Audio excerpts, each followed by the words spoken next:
Milestone school and কলেজে যে দুর্ঘটনা ঘটেছে সেটা কেন্দ্র করে মেডিকেল টিমদের অপমান করা হয়েছে, সেটা নিয়ে আজকে আমি কিছু কথা বলবো। তারা কোনো কিছু পারে না এরকম একটা প্রমাণ করা হয়েছে। বিদেশ থেকে ডাক্তার নার্স নিয়েছেন, খুব ভালো কথা, কিন্তু এটা দিয়ে আপনারা বিশ্বের দরবারে প্রমাণ করলেন যে আপনাদের দেশের ডাক্তার এবং নার্স নিজের দেশের জন্যই চিকিৎসা দিতে দক্ষ না।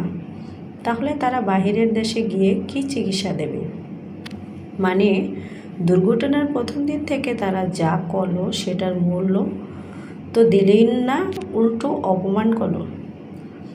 আমি দেখেছি সেদিন কোনো ডাক্তার নিজের চেয়ারে বসেছিল না, নিজে থেকে নেমে রোগী ম্যানেজ করতে বাকিদের সাথে কাঁধে কাঁধ মিলিয়ে কাজ করছেন।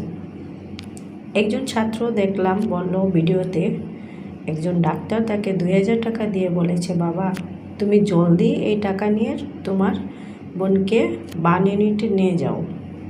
কোনো নার্সকে দেখলাম না যারা চুপ করে বসেছিল, কারো অফ ডে ছিল, কেউ মাত্র সকাল ডিউটি শেষ করলো, তারা সবাই বাড়ি না ফিরে ঘরে না বসে থেকে সেবা দিতে নেমে পড়ল। বর্তমানে অনেক স্টুডেন্ট এবং ইন্টার্ন এখনও কাজ করেই যাচ্ছে। একবারও দেখলাম না আপনারা তাদের নিয়ে কিছু বললেন, শুধু বিশ্বের দরবারে তুলে ধরলেন যে এরা পারছে না বলেই বাহির থেকে চিকিৎসক নিয়ে এলাম।